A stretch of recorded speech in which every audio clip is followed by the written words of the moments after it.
Bien, hermano, vamos a continuar entonces en la serie, ¿no? De conociendo la Biblia, conociendo al Dios de la Biblia, conociendo lo que es su mensaje y lo que es su tema. Hoy vamos a hablar de lo que es el tema de la Biblia. Recuerden que la Biblia tiene un solo tema, ¿no? ¿Cuál es el tema de la Biblia? Cristo. Cristo. El tema de la Biblia es Jesucristo, hermano. Desde el primer versículo hasta el último, ¿sí? El primer versículo dice: en el principio creó Dios. La palabra Dios es Elohim. Ahí está incluida la pluralidad del Dios de la Biblia, ¿no? Y claro, en el principio no se sabían de cuánto se trataba esa pluralidad, aunque nos daban pauta, ¿no? Los versículos del Antiguo Testamento, y no fue hasta el Nuevo Testamento, hasta el bautismo del Señor Jesús, ¿no? Que ya claramente se nos muestra que el Dios de Israel, el Dios de la Biblia, ¿no? El Dios plural, ¿no? Que se menciona en la Biblia, cuando Él dice: hagamos al hombre, descendamos, confundamos. Aquí el hombre es como uno de nosotros. ¿De quién está hablando? Ahí están tres personas, ¿no? El Padre, el Hijo y el Espíritu Santo. Así que yo quisiera en esta mañana, hermanos, que continuemos viendo el mandato de Dios sobre su libro, ¿no? Que nunca se aparte de nosotros, de nuestra boca, este libro de la ley. Y este libro de la ley nos habla de un solo tema. El tema es Dios, el tema es Jesucristo. Y yo quiero en esta mañana centrarme en un solo versículo para ver la descripción de ese Dios de la Biblia, de ese Dios del cual nos habla Moisés y nos lo presenta en sus escritos, en el Pentateuco, en la ley de Jehová, ya los 5 primeros libros de la Biblia. Vamos a abrir nuestra Biblia ya a Deuteronomio capítulo 32, el 5.º libro de la Biblia, el capítulo 32, para considerar aquí dentro de las últimas palabras de Moisés a su pueblo. Él les expresa este canto. Es un cántico, dice ahí el título: Cántico de Moisés. Y el último versículo del capítulo 31 termina justamente haciendo esta aclaración, ¿no? Este es un cántico, dice, que habló Moisés a la congregación. Y este cántico, que quiero que miremos, versículo 1 al 4, nos tiene mucho que enseñar acerca del Dios de la Biblia, acerca del Dios que conoció Moisés, con quien entabló una relación de comunión, dice, cara a cara. Esto es asombroso, ¿no? Y entonces Él tiene mucho que decirnos del Dios de la Biblia, del Dios que Él experimentó, del Dios que Él gustó en su vida, ¿no? Y del cual Él escribe en sus escritos, los primeros 5 libros de la Biblia, ¿ya? Dice así, Deuteronomio 32, 1 al 4. Escuchad, cielos, dice, y hablaré, y oiga la tierra los dichos de mi boca. Goteará como la lluvia mi enseñanza, destilará como el rocío mi razonamiento, como la llovizna sobre la grama, y como las gotas sobre la hierba. Porque el nombre de Jehová proclamaré, engrandeced a nuestro Dios. Esa es la introducción, ¿no? De este cántico. Y dice el 4, el versículo que vamos a considerar en esta mañana. Dice, Él es la roca, cuya obra es perfecta, porque todos sus caminos son rectitud. Dios de verdad y sin ninguna iniquidad. Es justo y recto. Ahí está. De nuevo el versículo 4. Ya es el que vamos a memorizar. Él es la roca, cuya obra es perfecta, porque todos sus caminos son rectitud. Dios de verdad y sin ninguna iniquidad en Él. Es justo y recto. ¡Wow! ¡Qué descripción, hermano! Que da Moisés del Dios de la Biblia, del Dios del cual Él escribió en sus escritos los 5 primeros libros de la Biblia, llamado el Pentateuco. ¿Ya? Muy bien. Hermanos, vamos a mirar un poquito el contexto de cómo Moisés expresa estas palabras al pueblo de Israel en este capítulo. El libro de Deuteronomio es la repetición de la ley. Moisés, antes de entrar a la tierra prometida, que están cerca, prácticamente están en la frontera, le habla al pueblo y le hace repaso de todo lo que Dios le dio en el monte Sinaí, sus mandamientos, sus estatutos y decretos, de cómo ellos podían ser una nación diferente a las demás, ¿ya? Un pueblo santo, apartado para Dios. Y le hace recuerdo de todas las leyes, las 613 leyes que le dio Moisés a su pueblo. Entre ellos la ley moral, que son los 10 mandamientos, ¿no? Éxodo capítulo 20 es lo único que recordamos, ¿no? Pero son 613 leyes que Dios le dio a Moisés para que las transmita a su pueblo, de cómo ser un pueblo diferente. Dentro de esas leyes, por supuesto, habían obviamente lo relacionado a su relación con Dios, pero habían leyes relacionadas al ámbito social, a mi relación interpersonal con la sociedad, con el prójimo, cómo me iba a comportar con mis padres en casa, con mis vecinos, con mis empleados, ¿no? O si yo era siervo, entonces con mis amos, en fin. Había un montón de normas y leyes, sobre todo leyes de carácter higiénicas. ¿Recuerdan esas leyes? De lavarse las manos, ¿no? De la purificación, de la mujer después de dar a luz, en su tiempo también de menstruación cada mes, cómo se tenía que... Todos esos detalles, ¿no? Es increíble la Biblia. Y esas normas de cómo el pueblo de Israel y los miembros de este pueblo tenían que ser diferentes. ¿Sí? Leyes en cuanto a la política social, por ejemplo, cómo iba a regirse un gobierno dentro de esta nación. Y esas leyes, hermanos, son la base, recuerden ustedes, para las constituciones de las demás naciones que existen en este mundo, ¿no? Porque son basadas en el respeto, en la justicia, en la equidad y sobre todo en el amor a Dios y al prójimo. Entonces, por la importancia del caso, Moisés le recuerda al pueblo todas estas normas antes de entrar a la tierra prometida. Tarea, hermano, tarea para la casa esta semana. Léalo todo el capítulo 32. Considérenlo, estúdienlo, porque yo solo me voy a dedicar al versículo 4 hoy. ¿Ya? Versículo 1 al 3 es la introducción que hace Moisés sobre su canción, sobre esta poesía, ¿no? Sobre este lenguaje poético que le da al pueblo, diciéndole quién es Dios, quiénes somos nosotros y qué hemos hecho nosotros o su pueblo Israel y cuál fue la respuesta de Dios, qué hizo Dios. Léalo, va. Hay a lo menos 10 temas, 10 consideraciones que yo he visto en este capítulo, en este cántico de Moisés. Pero me voy a centrar solo en el versículo 4, en la descripción que hace Moisés del Dios de la Biblia, del Dios que él conoció cara a cara, con el que habló y recibió todas sus leyes, aquel Dios que grabó con su dedo, dice la Biblia, los mandamientos, ¿no? Morales, por los cuales tenía que regirse el pueblo de Israel. Hermanos, este hombre de Dios tiene mucho que decirnos y que describirnos al Dios que también nosotros conocemos y adoramos. Al menos eso espero, ¿no? Y que debemos conocerlo más y más cada día a través de su palabra. ¿Listo? Entonces consideremos esa descripción. El Dios de la Biblia, el Dios del cual nos habla Moisés, con el cual él tuvo una íntima y estrecha relación, ¿ya? Y una experiencia tal que la disfrutaba, pienso yo, minuto a minuto, ¿no?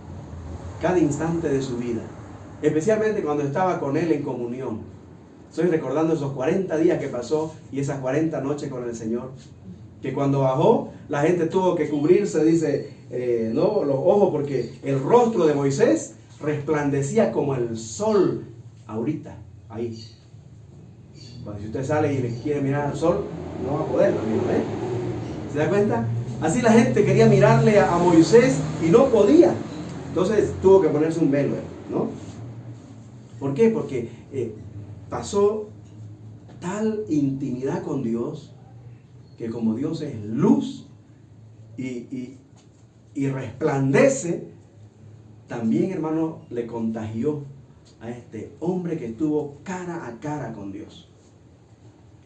Y ya dijimos que era solo el último destello de su gloria que dio, ¿no? Cuando él pasó como un cohete así, ¿no? Como una de esas estrellas fugaces. El último destello, nosotros llamamos chispa, ¿no? La última chispita de su gloria, eso fue lo que vio Moisés. Y fue suficiente para que su rostro quede resplandeciendo como el sol. ¡Wow! ¡Qué maravilla, hermano! Este hombre tiene mucho que decirnos de aquel Dios. Y nos dice en primer lugar, en el versículo 4, que Él es la roca. Él es la roca. No el actor, no es el que le dicen la roca. Y hay filmaciones de muchas películas, ¿no? Más de acción, creo, ¿no? De lucha. Pero entendemos, hermano, que la roca tiene que ver con una enorme piedra, ¿no es cierto? Que quien está encima de ella está realmente seguro de cualquier tempestad o cualquier situación adversa que esté a su alrededor. Llámese inundación, llámese maremoto, terremoto, qué sé yo, ¿no? Hay tormentas de arena, ¿no ves? En el desierto. Y ahí la roca está seguro, firme. Porque a la roca no la mueve el viento así nomás, ¿no? Entonces, cuando habla de que Jehová es la roca, está hablando de lo que dice el salmista: Jehová es mi roca de salvación. O está hablando de lo que habla Pablo. A ver, miremos Primera de Corintios, capítulo 10, versículo 4. Primera Corintios 10, 4. En realidad es una figura, hablando de que esa roca que da seguridad y que es un cimiento firme para quien esté encima de ella, llámese una construcción, llámese una persona en peligro, ¿no? El apóstol Pablo, miren lo que dice, 1 Corintios 11, versículo 4, está en el Nuevo Testamento, ¿no? Después de los Evangelios, Hechos, Romanos, 1 Corintios. 1 Corintios 10, 4. 10, 4, aquí está. Haciendo recuerdo de todo lo que pasó en Israel, dice en el versículo 4, y todos bebieron la misma bebida espiritual. A ver desde el 2 para que entendamos mejor. Y todos en Moisés fueron bautizados en la nube y en el mar, ¿no ves? Cuando pasaron el mar rojo. Y el 3 dice, y todos comieron el mismo alimento espiritual, el maná. Y dice el 4, y todos bebieron la misma bebida espiritual. Y explica, porque bebían de la roca, ahí está, de la roca espiritual que los seguía por el desierto. Esa roca los seguía. Cuando acordaban estaban ahí cerca de una roca de donde tenían agua, ¿no? Y dice, y la roca era Cristo. Subrayelo, hermano. La roca que les seguía y guiaba al pueblo y les daba a beber agua en el desierto, donde uno se muere pues si no hay agua, ¿no? Esa roca era Cristo. Ahí está, clarito lo dice Pablo. Hermanos, el Dios de la Biblia, el tema del Dios de la Biblia es Jesucristo. A Jesucristo lo vemos por todas partes. Lo vemos aquí en esta figura de la piedra. Lo vemos en la sangre de los corderos que eran sacrificados y ofrecidos a Dios. En el cordero de Abel, allá en el cordero que Jehová mató para vestirlos a Adán y Eva después del pecado, ¿no es? En Génesis 3:21, ¿recuerdan? El primer sacrificio. Lo vemos a lo largo de toda la Biblia, hermano. Jesucristo es el tema de la Biblia. Especialmente en el tabernáculo. Cada pieza del tabernáculo, hermano. Cada cortina habla de Jesucristo, de algún aspecto de su carácter. Hermano, Él es la roca de nuestra salvación. ¿Ya? Él es el Dios de la Biblia. Número 2, dice Moisés que también no solamente es la roca de nuestra salvación, pero su obra es perfecta, dice, cuya obra es perfecta. La obra de salvación, aquella salvación que nos ha dado, es perfecta. Cuando Jesucristo dijo en la cruz, hermano, consumado es, Él dijo, acabé la obra perfecta. No hay nada que añadirle a la salvación que Dios ofrece. Solo tienes que extender tu mano y recibirla por fe y decirle, gracias Señor por salvarme. La obra de Dios en la salvación es perfecta, hermano. Cuando tú crees en Cristo, Él te da la salvación y la vida eterna. Te adopta como hijo suyo, te da la bienvenida a su familia, te sella por último, te pone su marca. ¿Y cuál es esa marca? Efesios 1:13, su Espíritu Santo, con el cual fuimos sellados para el día de la redención. Ese es el Dios de la Biblia, hermano. Su obra es perfecta. Lo que empezó en nosotros lo terminará, dice, hasta el día de Jesucristo. Lo perfeccionará. Filipenses 1:6, anótese. Filipenses 1:6 dice, aquel que empezó en vosotros la buena obra de la salvación, la perfeccionará ahora, hasta el día de Jesucristo, hasta el día del rapto, hasta el día de nuestra glorificación, hermano. Dios seguirá trabajando en nosotros la imagen de Cristo. Su Espíritu Santo, hermano, está formando el carácter de Cristo en nuestra vida, hasta que lleguemos a un punto que tengamos que decir, ya no vivo yo, como dijo Pablo, ¿no? Cristo vive a través de mí. Eso es vida cristiana, hermano. Y la obra que Dios hace de la salvación en todo aquel que cree es perfecta, y la perfeccionará hasta el día de Jesucristo. La idea, hermano, es que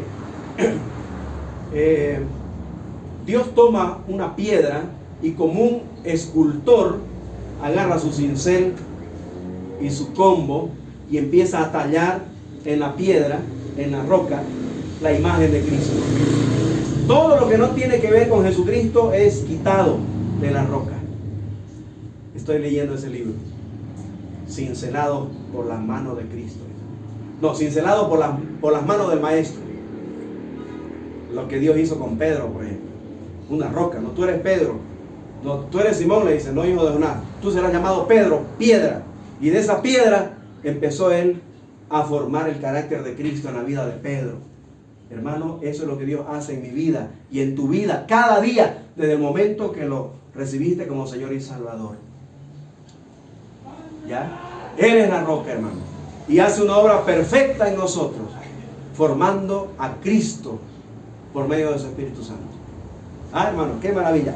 Es maravilloso ser cristiano y ser un hijo de Dios que está siendo formado por Dios, porque su obra es perfecta. Él quitará todo lo que no tiene nada que ver con el carácter de Cristo en nosotros. A medida, obviamente, que nosotros nos dejemos tallar por Él, ¿no? O cincelar por Él. Y esto no es fácil, hermano. No es fácil. Para tener una obra de arte, de escultura, la imagen de Cristo. Es doloroso. Es un proceso que vale la pena, sin embargo, someternos a Él. Y dejar al Maestro que Él haga su trabajo. ¿Ya? Porque su obra, dice aquí, cuya obra es perfecta. Sigamos, dice, porque también dice, todos sus caminos son rectitud. Todos sus caminos son rectitud. Ah, hermanos, todo lo que Dios, como dice el versículo que memorizamos, nos enseña, nos corrige, nos instruye, ¿no? Y, ¿qué más es? Nos redarguye, nos reprende. Todo eso, hermano, es para prepararnos y que seamos un hombre o una mujer de Dios enteramente preparado para toda buena obra. En esos caminos que son correctos, ¿ya? Todos sus caminos son correctos. La enseñanza de Dios, hermano, de su palabra es lo único correcto. Son rectos, ¿ya? No se desvían a un lado ni al otro, ¿ya? El que anda en sus caminos no está descarriado. El que se aparta de estos caminos, pues está descarriado, ¿no? Y hay que traerlo al redil, hay que traerlo al carril y que empiece de nuevo a caminar en esos caminos rectos del Señor. Y el mundo, pues hermano, nos ofrece tantos caminos, ¿no? Que nos hacen desviar del camino recto del Señor, de la rectitud de sus caminos. Y las ofertas del mundo están ahí, a la orden del día, ¿no? Y Satanás es tan astuto y tan sutil que a través de una canción nos lo puede meter, ¿no?, a la mente. Que yo quiero tocarla, ¿no? Es pegajosa. Son caminos del diablo. Caminos torcidos del mundo, con un concepto tergiversado, hermanos, de lo que son los caminos de Dios. ¿Y cómo pegan? Y a millones. ¿Se da cuenta? Pero los caminos de Dios, hermanos, son caminos de rectitud. No nos desviemos de ellos. No nos desviemos de ellos. Nos va a ir mal. Nos va a ir mal, hermanos. Número 4, otra descripción que hace del Dios de la Biblia. Dice, Él es Dios de verdad. Dios de verdad. A diferencia de los ídolos que la gente religiosa se inventa. Y les cuento que nosotros también, muchas veces. Porque ¿qué es un ídolo? No solamente es una estatua, una imagen a que le prendemos vela o le pedimos algo, ¿no? No, es todo lo que ocupa el lugar de Dios en mi vida, hermano. El trabajo puede llegar a ser un ídolo. El deporte, alguna diversión que me quita tiempo y toda mi atención está en ello, eso puede ser un ídolo. Mi misma familia, mi hijo, mi pareja, es decir, todo lo que me aparta del enfoque a Jesucristo, eso es un ídolo. Y ese es mi ídolo, en el que yo paso la mayor parte del tiempo distraído. Y cuando acuerdo, se pasa el día y estoy tan centrado no en Jesucristo, sino en mi ídolo, que no he leído mi Biblia, no he orado, no he tenido mi tiempo con Dios. Y ahí está, eso es idolatría, hermano. ¿Ya? Pero el Dios de la Biblia es Dios de verdad. Es el Dios de la verdad. Jesucristo dijo, yo soy la verdad absoluta que tú debes de creer para ser libre. Porque la verdad nos hace libre, ¿no? Libre del error, libre del engaño. El Dios de la Biblia, el Dios que describe Moisés en sus escritos, en el libro de la ley, es un Dios de verdad. Es un Dios verdadero. ¿Ya? Número 5. Dice en el mismo versículo 4, Dios de verdad y sin ninguna iniquidad en Él. Sin ninguna iniquidad. Iniquidad quiere decir maldad. ¿Ya? Dios no tiene maldad ni relación con el pecado. No busca hacer el mal. ¿Ya? Ni el mal le agrada. Por eso es un Dios santo. La Biblia dice que el Dios de la Biblia, el Dios que nos llamó, es santo. Primera Pedro 1, 15 y 16. Dice, como aquel que os llamó es santo, dice, sed también vosotros santos en toda vuestra manera de vivir, porque escrito está, sed santo porque yo soy santo. Eso dijo el Señor. Así que en Él no hay ninguna iniquidad. No hay maldad en Él. Él es el Dios verdadero. ¿Ya? Es el Dios de verdad. Y luego dice que Él es justo. Anótese. La sexta descripción que hace Moisés de Dios es que es un Dios justo. La justicia, hermano, es parte de su naturaleza.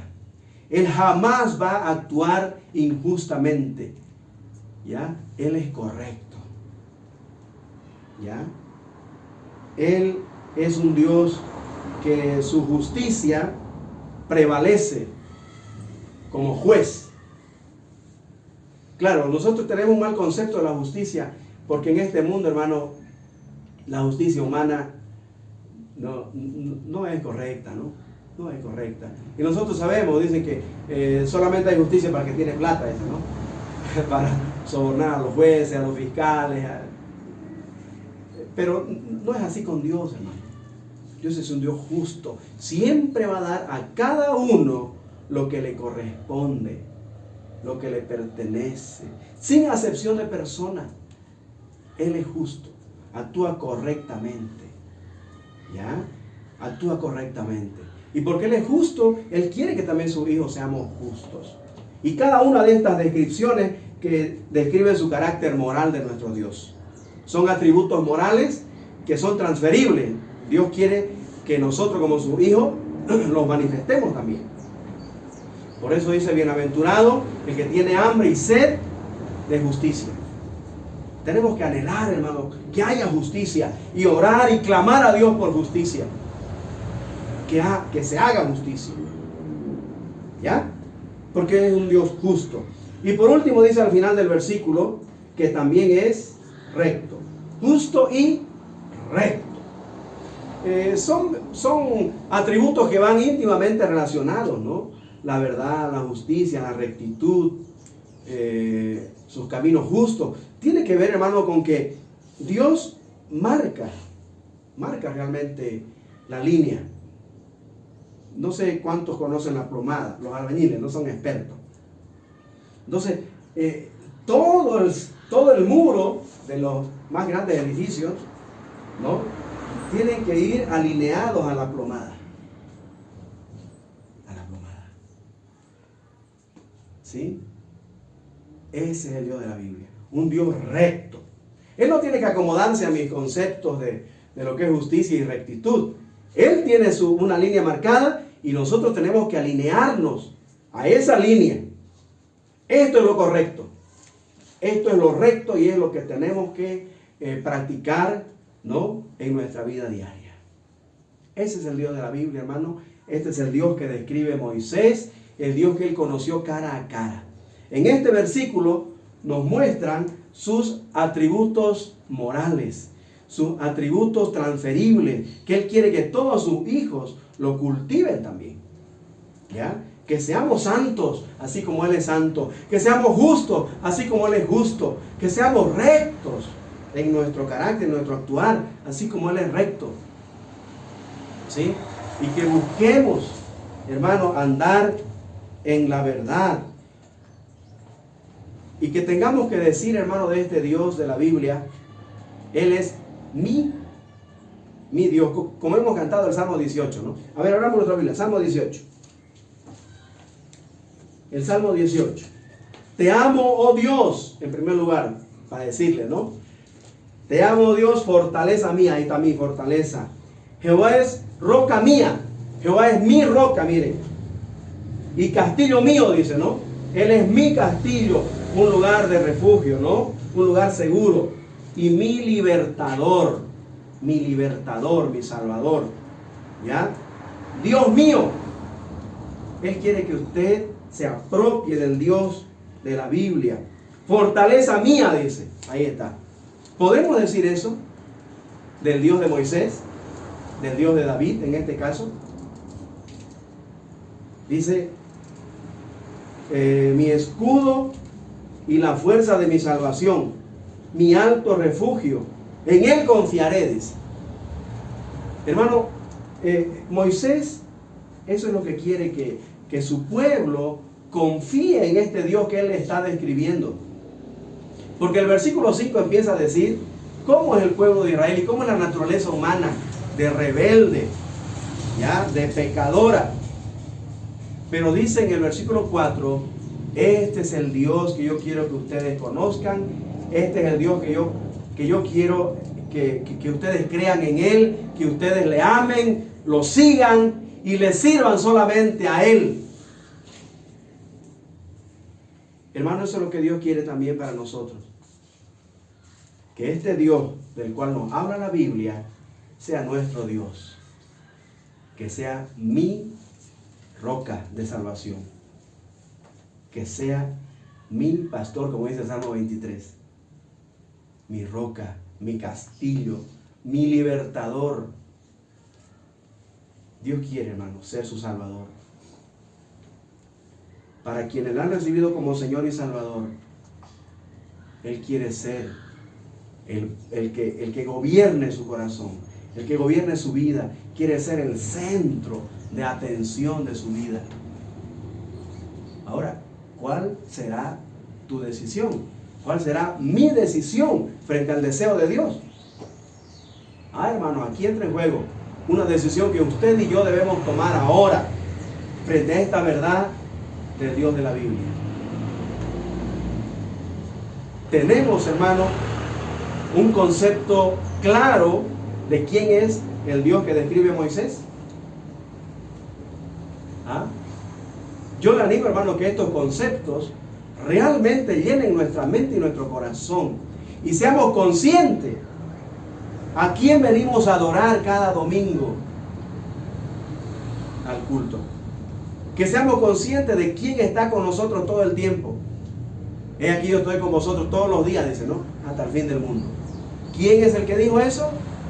El Dios omnipresente, omnisciente, ¿no? Omnipotente. Y son atributos divinos no transferibles, ¿no? Que eso después lo vamos a ver. Pero estos atributos morales, Dios quiere, hermano, que nosotros también lo manifestemos como sus hijos. Hermano, yo le animo a que podamos conocer mejor a nuestro Dios. Ya que sabemos qué significa este libro y para qué está aquí en nuestras manos, que le demos la debida importancia. Y empecemos a estudiarlo, hermano. Leámoslo primero, ¿no? Pero no nos conformemos con solo leer, escudriñemos, estudiemos, ¿sí? Indaguemos, investiguemos y aprendamos todo lo que podamos acerca de lo que es Dios y su palabra. Solamente de esa forma vamos a ser un hombre o una mujer de Dios enteramente preparado para toda buena obra. Vamos a orar, hermanos. ¿Ya? Incline su rostro y oremos.